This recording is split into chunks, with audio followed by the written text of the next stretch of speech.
लक्ष्मी एक अद्भुत कहानी। ये कहानी 17 साल की जिमी की है, जो कि दिवाली की छुट्टियां मनाने अपने मौसी के घर कोची जा रहा था। जिमी का परिवार उसके मौसी के गांव में घुसा ही था कि जिमी को बहुत तेज प्यास लगी और उसके पापा ने साइड के एक दुकान पर गाड़ी रोक दी। तभी जिमी के पापा को कुछ लोगों की भीड़ दिखी। वह वो आसपास खड़े कुछ लोगों से पूछने लगे कि भीड़ क्यों लगी हुई है। कोई कुछ जवाब देता उससे पहले ही जिमी की नजर भीड़ के बीच में पड़ी एक औरत के लाश पर गई। उस लाश को देखते ही जिमी को ऐसा लगा कि कोई परछाई उसे छू कर गुजरी है। तभी जिमी का ध्यान सड़क पर पड़े उस औरत के सजने और संवरने के सामान पर गया। उसने सबसे नजरें चुराते हुए वहाँ से एक कड़ा उठा लिया। इतनी देर में जिमी के पापा उसे बुलाने लगे। उसने जल्दी से वह कड़ा अपनी पॉकेट में रखा और वहाँ से चला गया। अपनी मौसी के घर पहुँचने के बाद जिमी सबसे थोड़ा अजीब सा बर्ताव करने लगा। उसके घर वालों को लगा कि वो उस सड़क पर लाश को देखकर डिस्टर्ब हो गया है, पर जिमी का ध्यान अभी भी उसके पास रहे उस कड़े पर था। वो अपने कमरे में शीशे के सामने उस कड़े को पहनकर देखता और मुस्कुराता रहता। एक दिन जब जिमी अपने कमरे में उस कड़े को पहने खड़ा था तो उसका मन किया कि वो पूरी तरह लड़की बन जाए। वो अपने कजन रिचा के पास गया और उससे उसके सजने संवरने का सामान मांगने लगा। फिर जिमी अपनी मौसी के कमरे में गया और वहाँ से उनकी साड़ी और लिपस्टिक उठाकर ले आया। वो तैयार हो ही रहा था कि जिमी के पापा उसके कमरे में आ गए।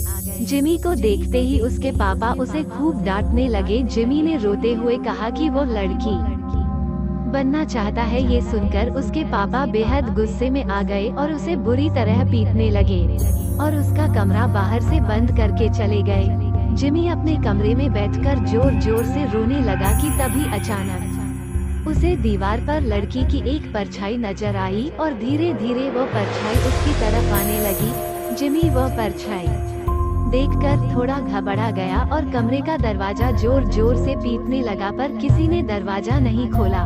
उसने मुड़कर देखा तो वहाँ कोई नहीं था।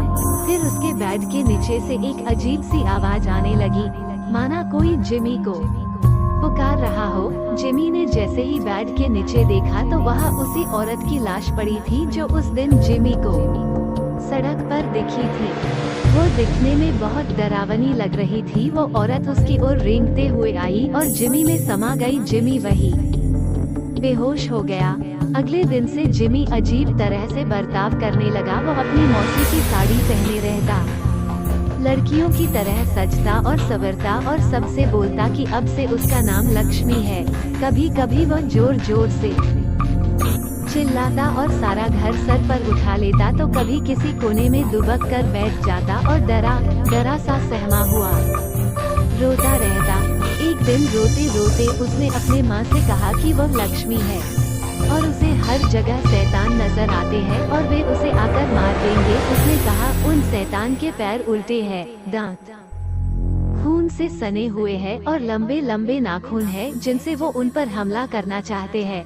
जिमी की हालत दिन पर दिन खराब होती जा रही थी, लेकिन वो रोज लक्ष्मी बनकर सजता संवरता और अपना कमरा बंद करके नाचता रहता। उसके घर वाले समझ नहीं पा रहे थे कि उसके साथ क्या हुआ है और वो अपने आप को क्यों लक्ष्मी कहे जा रहा है। जिमी के पापा मदद के लिए आस पड़ोस में पूछने लगे। पता करने पर उन्हें मालूम पड़ा कि वह लाश जो उन्होंने उस दिन सड़क पर देखी थी वो किसी और की नहीं बल्कि जॉर्जस लक्ष्मी की थी। जॉर्जस एक लड़के से प्यार करता था और वो अपना नाम बदलकर लक्ष्मी भी इसीलिए रखा था। वे दोनों एक दूसरे से शादी करना चाहते थे, लेकिन जॉर्जस के घर वालों को यह मंजूर नहीं था। उनके लिए ऐसा करना एक बहुत बड़ा पाप था और गांव में हो रहे बदनामी की वजह से उन्होंने जॉर्जस यानी कि लक्ष्मी को सबके सामने मौत के घाट उतार दिया। ये बात सुनकर जिमी के पापा के रोंगटे खड़े हो गए कि वो लाश जो उन्हें जिमी के साथ अपने बर्ताव के लिए बहुत पछतावा हुआ। उन्हें समझ में आ गया था कि उनके बेटे जिमी के शरीर में जरूर लक्ष्मी की आत्मा घुस गई है। वो जल्दी से पूरी बात बताने के लिए घर के लिए निकले, लेकिन तब तक बहुत देर हो चुकी थी। जिमी उस दिन भी अपना कमरा बंद करके नाच रहा था कि तभी उसे लगा कि उसके दरवाजे पर शैतान उसे मारने आ गए हैं। वही शैतान जिनके पैर उल्टे थे, दांत खून से सने हुए और लंबे लंबे नाखून थे। जिमी घबराहट के मारे जोर जोर से चिल्लाने लगा। उसके बाकी घर वाले जब तक वो दरवाजा तोड़कर अंदर घुसे, जिमी का शरीर पूरी तरह से अकड़ चुका था। वो तुरंत उसे हॉस्पिटल लेकर भागे। डॉक्टर ने बहुत कोशिश की और वो किसी तरह जिंदा बच गया। जब जिमी के पापा ने सबको जॉर्जस की कहानी बताई तब सभी परिवार वालों को जॉर्जस के लिए बहुत दुख हुआ और उन्होंने जॉर्जस के लिए प्रार्थना की। और जब उन्हें जिमी के पास वो कड़ा मिला, उन्होंने वो भी जॉर्जस की कब्र के साथ गड़वा दिया। कुछ दिनों बाद जिमी बिल्कुल ठीक हो गया। आज उसे लक्ष्मी के बारे में कुछ भी याद नहीं, लेकिन लक्ष्मी की तरह कई ऐसे लोग हैं जिनको गलत समझा जाता है और उन्हें उनके पसंद के लिए लोगों का बहुत बुरा बर्ताव सहना पड़ता है। यहाँ तक कि कई लड़कों को लड़कियों से प्यार करने के लिए और कई लड़कियों को लड़कों से प्यार करने के लिए लोग उन्हें मार डालते हैं। ये कहानी भले ही एक काल्पनिक कहानी है, लेकिन इस कहानी में एक बहुत जरूरी मैसेज छुपा हुआ है। सबको प्यार करने का हक है और हम सभी को हर इंसान के प्यार की कदर करनी चाहिए।